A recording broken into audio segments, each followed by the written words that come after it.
ថ្ងៃនេះមេឃរលឹមតាំងពីព្រឹកយ៉ាងឡើងពីស្រែវិញមេឃត្រជាក់នឹកឃើញម្ហូបថ្មីបងប្អូនចង់ធ្វើសាច់ជ្រូក3ជាន់ស្ងោរជាមួយនឹងទឹកត្រីផ្អែមហ្នឹងហើយដំបូងឡើយយើងដាក់ឆ្នាំងដាំទឹកបងប្អូនដើម្បីស្ងោរសាច់ជ្រូករបស់យើងនិងសម្រាប់ការស្ងោរខ្ញុំដាក់រំដេងហើយនិងគល់ស្លឹកគ្រៃបន្តិចដើម្បីកាត់ស្អាតដាក់សាច់ជ្រូកស្ងោរបន្ទាប់ពីយើងស្ងោរសាច់ជ្រូកឆ្អិនហើយយើងស្រង់សាច់ជ្រូកយើងដាក់ក្នុងកញ្ច្រែងឲ្យវាសោះទឹកមួយឡែកទៅបងប្អូនបន្ទាប់មកយើងងាកទៅសម្អាតបន្លែរបស់យើងដូចដើមវីដេអូអញ្ចឹងបងប្អូនបានបង្ហាញមានត្រសក់មានស្ពៃមានពោតបារាំងហើយនិងសាឡាត់ជាដើមហ្នឹងបងប្អូនហើយសម្រាប់ត្រសក់ផងដែរគឺខ្ញុំចាត់ជាចំណិតត្រសក់ហើយនឹងសាឡាត់របស់យើងគឺខ្ញុំបេះមួយធាងអញ្ចឹងទៅបងប្អូនបេះសម្អាតវាមួយធាងហើយសម្រាប់ពោតបារាំងរបស់យើងគឺខ្ញុំយកដាក់ស្ងោរវាឲ្យវាឆ្អិនដើម្បីធ្វើជាអន្លក់ហើយសម្រាប់ស្ពៃគឺខ្ញុំលាងទឹកឲ្យស្អាតយកមកដាក់ជាមួយគ្នាបន្ទាប់ពីយើងលាងសម្អាតបន្លែយើងហើយស្រេចយើងយកសាច់ជ្រូករបស់យើងយកមកហាន់បងប្អូនសម្រាប់សាច់ជ្រូកនេះផងដែរគឺយើងស្ងោររៀងយូរដែរបងប្អូនស្ងោរឲ្យវាឆ្អិនល្អទៅហើយយើងហាន់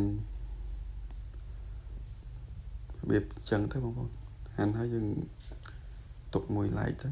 ជាមួយបន្លែរបស់យើងហាន់សាច់ជ្រូករបស់យើងទៅ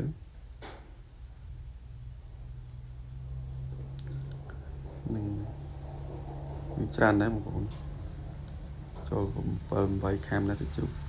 បន្ទាប់ពីយើងហាន់សាច់ជ្រូកដាក់មួយបន្លែហើយយើងងាកមកធ្វើទឹកត្រីផ្អែមរបស់យើង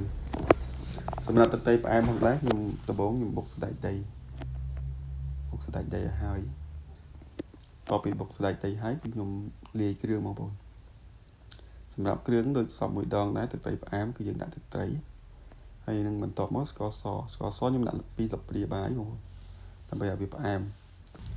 និងខ្ទឹមស2កំពឹសទៅបងប្អូនហើយនឹងប៊ីចេង1ស្លាបព្រាបាយតោះមកចាក់ទឹកក្តៅចូលបន្តិចហើយយើងកូរឲ្យ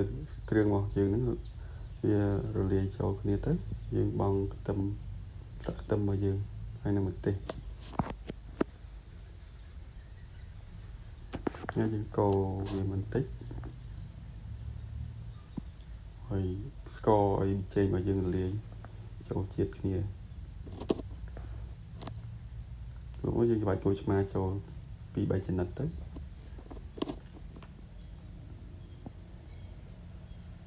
តទៅយើងសម្រាប់ចូលឆ្មាហើយយើងកូរច្បល់វាបន្តិចយើងដួសសណ្តែកដីរបស់យើងដាក់ចូល